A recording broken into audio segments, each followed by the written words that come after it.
गोपाल राधे गोविंद राधे।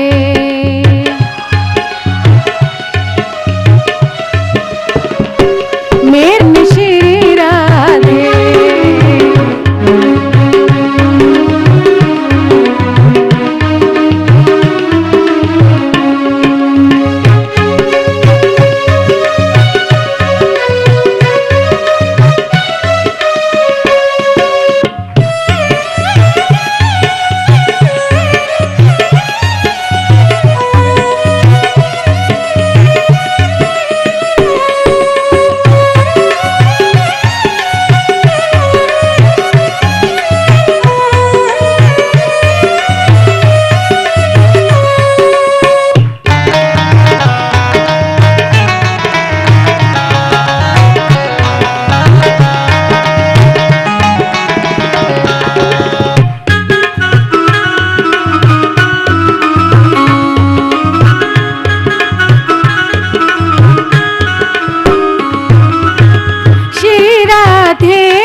राधे राधे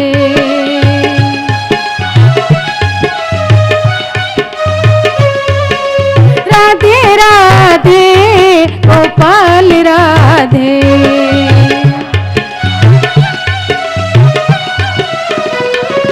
गोपाल राधे गोविंद राधे।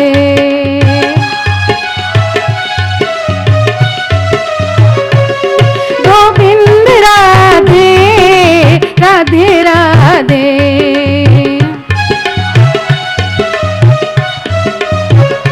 मेरो रास रचैया नंद लाल भजे मन श्री राधे।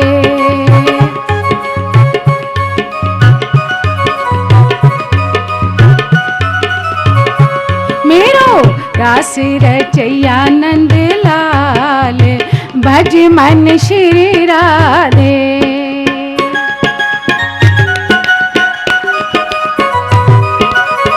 एक बार हाथ ऊपर उठाइए, शरीर यहाँ छोड़ दीजिए, अपने अपने मन को पुष्प वाटिका में ले जाइए। कुंज कहिए, पुष्प वाटिका कहिए, एक ही बात है।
श्री राधे गोपाल भज मन श्री राधे।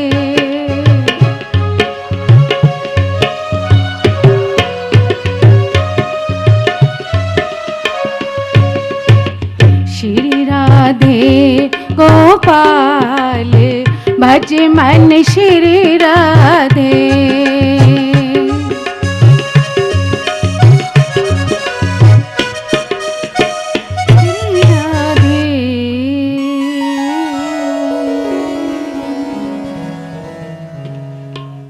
बोलिए राघवेंद्र सरकार की जय, बोल बांके बिहारी लाल की, बोलिए सद्गुरुदेव भगवान की जय। ओम नमः पार्वती पतये हरे हरे महादेव, हरे हरे महादेव, हरे हरे महादेव।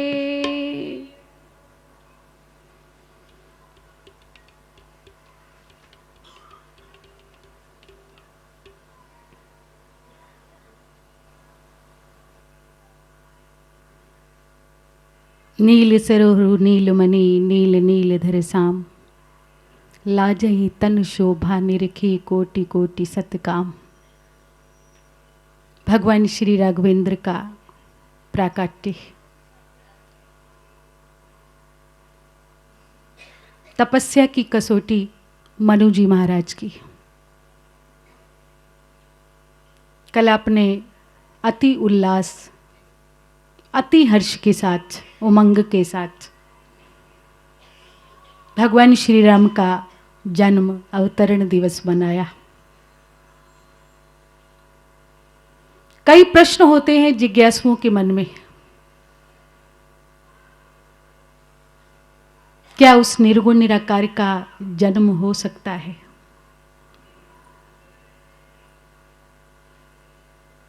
और सदैव यही कहा जाता है कि परमात्मा जन्म नहीं लेता, परमात्मा प्रकट होता है। किंतु रामचरितमानस में कई प्रमाण हैं कि परमात्मा जन्म भी लेता है। सो अज प्रेम बख्शती बख्श कौशल्या की गोद, दशरथ पुत्र जन्म सुनि काना, मानहु ब्रह्मानंद समाना। जोग लगन ग्रहवार तिथि सकल भय अनुकूल, चर अरु अचर हर्ष युत, राम जन्म सुख मूल।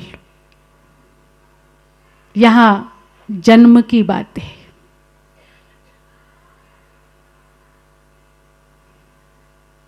और इसके पीछे भक्तों की प्रेम और भक्ति की पराकाष्ठा है। दूसरी बात, जो अरबों जीवों को जन्म दे सकता है, क्या वो एक जन्म भी धारण नहीं कर सकता? बाबा से पूछा, जब प्रभु प्रकट हुए मनु के समक्ष या मां कौशल्या के समक्ष, तो प्रश्न किया बाबा से, बोले कौन आया? कौन सा परमात्मा है ये? क्या नाम देंगे आप इसे? और तब भगवान भोलेनाथ के शब्दों में बड़ी सुंदर पंक्ति लिखी बाबा ने कि भक्त वत्सल प्रभु कृपा निधाना और विश्ववास प्रगटे भगवान। पूछा कौन आया? उन्होंने ये नहीं कहा कि वासुदेव भगवान आए, ये भी नहीं कहा कि राम जी आए, ये भी नहीं कहा कि भगवान श्याम सुंदर आए। वहां उन्होंने जो नाम दिए वो बड़े अलौकिक हैं, बड़े विचित्र हैं। और यही मानस का अनूठा दर्शन है। नाम चुने भक्त वत्सल, प्रभु कृपा निधाना और विश्ववास प्रगटे भगवाना। हमने आपको संकेत किया था कि रामचरित मानस सर है, गंगा है और इसके 4 घाट बनाए। एक घाट पर भगवान शिव पार्वती के साथ, दूसरे घाट पर याज्ञवल्क्य के साथ भारद्वाज जी, तीसरे घाट पर भुषुंडी जी गरुड़ के साथ और चौथे घाट पर गोस्वामी तुलसीदास जी अपने मन को कथा सुना रहे हैं। भगवान शंकर का घाट ज्ञानी का घाट है, याज्ञवल्क्य जी का घाट कर्म योगी का घाट है, भुषुंडी जी का घाट भक्ति का घाट है और बाबा जहां स्वयं बैठे हैं वो हमारा सबका घाट है, जिसे दीनहीन अकिंचन का घाट कहते हैं। भगवान भोलेनाथ से पूछा कि कौन आए? मां उमा ने पूछा भगवान से, बोले कौन आए? बोले प्रभु विश्ववास। प्रभु को कहीं से आना जाना नहीं है, वो तो विश्ववास हैं, सब में ओतप्रोत हैं। बस मनु और शत्रुपा में देखने की शक्ति प्रगाढ़ हुई, तप सफल हुआ, साधना का परिपक्व फल सामने आया और परमात्मा प्रकट हो गया, क्योंकि उसे कहीं से आना जाना नहीं है, ना वो कहीं आता है और ना ही कहीं वो जाता है।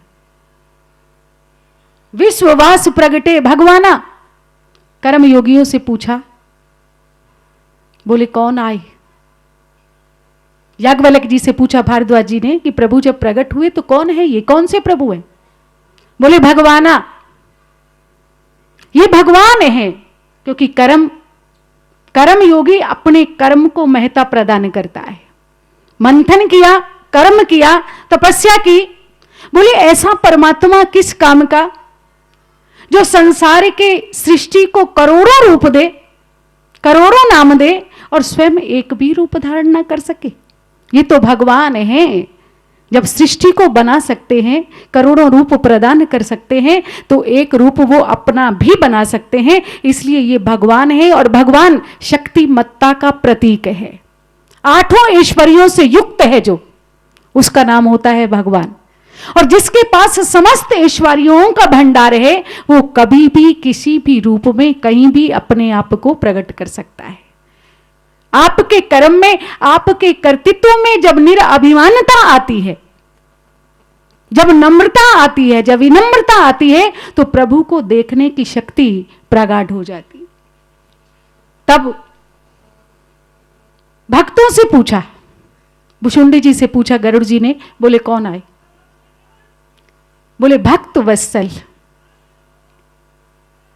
ये माना कि ज्ञानी की दृष्टि में प्रभु व्यापक हैं, ये माना कि कर्म योगी की दृष्टि में परमात्मा सर्वसमर्थ है, अनंत रूप दे सकता है तो स्वयं भी एक रूप धारण कर सकता है।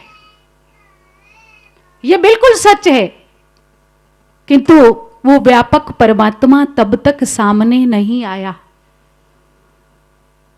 जब मनु जी के रूप में कोई भक्त सामने नहीं आ गया। ये वात्सल्य शब्द जो है ये गाय से बना है। वत्स नाम बछड़े का है। किसका है? बछड़े का। भले ही प्रभु हर शय में व्यापक हो, देखने की शक्ति हमारे सामने ना हो, हमारे पास ना हो, दुग्ध गाय के समस्त शरीर में व्यापक रहता है, किंतु जब तक बछड़ा उसके समक्ष ना आ जाए तब तक वो स्तनों में नहीं आता और ना ही उसका दोहन किया जा सकता है। परमात्मा भले ही हर कण में व्यापक हो, विश्व के जर्रे जर्रे में हो, लेकिन मनु के रूप में जब तक बछड़ा सामने नहीं आया तब तक भगवान का कृपा रूपी दुग्ध भी नहीं आया।